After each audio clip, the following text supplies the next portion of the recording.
ప్రభునందు ప్రియులారా, మీ అందరికీ ప్రభు అయిన యేసుక్రీస్తు నామమున శుభములు. నేటి ధ్యానం కొరకు హబక్కూకు గ్రంథము 2వ అధ్యాయము 3వ వచనాన్ని చదువుకుందాం. అది ఆలస్యముగా వచ్చినను దాని కొరకు కనిపెట్టుము, అది తప్పక జరుగును. Though it tarry, wait for it, because it will surely come. ప్రియులారా, చాలాసార్లు మన జీవితంలో కొన్ని పనులు ఆలస్యం అవటం మనకు ఆవేదనను కలిగిస్తుంది. పెండ్లి ఆలస్యం అయిపోతుందని, ఉద్యోగం ఆలస్యం అయిపోతుందని, అనేక మంది అనేక విషయాలలో ఆలస్యాలను బట్టి ఆవేదన చెందుతూ ఉంటారు. ఒకరు ఎవరో ఈ విధంగా చెప్పారు, a blessing delayed is not a blessing denied.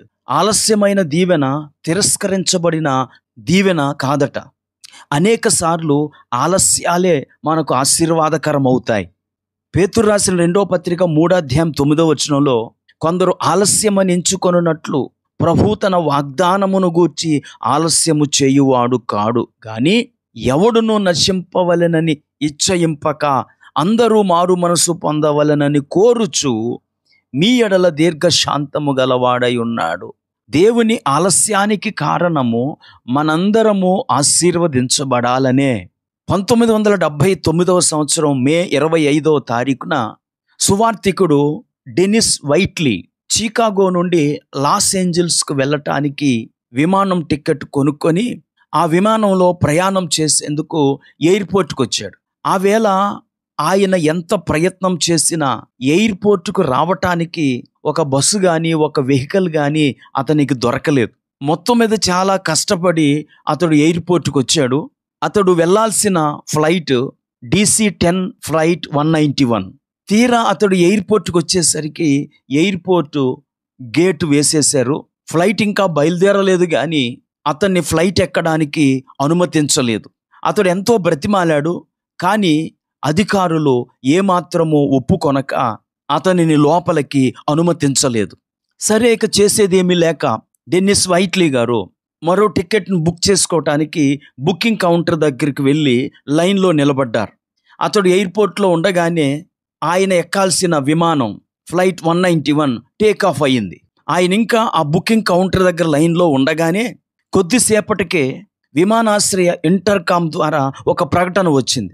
Loss ఏంజల్స్కి వెళ్ళే విమానం 191 టేక్ ఆఫ్ సమయంలో క్రాష్ అయింది అనేది ఆ ప్రకటన యొక్క సారాంశం. ఆ DC-10 విమానం యొక్క ఎడమ వింగ్లోని ఇంజన్ టేక్ ఆఫ్ అయిన సమయంలో విమానం నుండి విడిపోయింది. ఆ విమానం బ్యాలెన్స్ కోల్పోయి నేలపై దొర్లుతూ తగులుబడిపోయింది. ఇది యునైటెడ్ స్టేట్స్ చరిత్రలో అత్యంత ప్రాణాంతకమైన విమాన ప్రమాదం. అక్కడే ఉన్నటువంటి ఆ ఎవాంజలిస్ట్ డెన్నిస్ వైట్లీ గారు కన్నీళ్లు కారుస్తూ, నేను టైంకి వచ్చుంటే నేను కూడా చనిపోయిన 271 మందితో పాటు చనిపోయేవాణ్ణి కదా.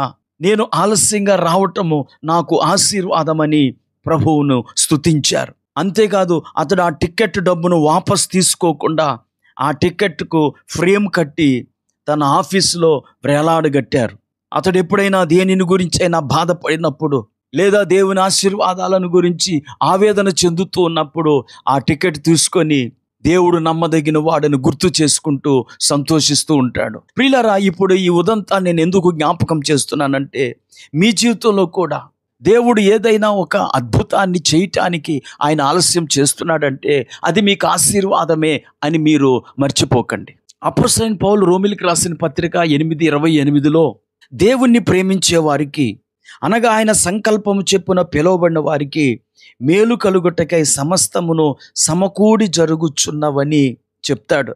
గనుక మీ జీవితంలో మీరు తలపెట్టిన పనులు ఆలస్యం కావచ్చు, అవి ఇంకా నాణ్యవంతంగా జరగటానికే దేవుడు మీ జీవితంలో ఆలస్యానికి అనుమతించాడు. గనుక నిరీక్షణను పోగొట్టుకోకుండా విశ్వాసముతో ఎదురు చూచి దీవించబడండి. ప్రార్థన చేసుకుందాం. కృపా కనికరం కలిగిన మా తండ్రి, నీకు వందనాలు. ఇంతవరకు నీ వాక్యం ద్వారా మాతో మాట్లాడారు.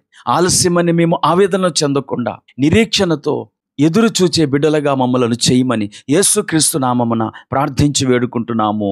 ఆమేన్.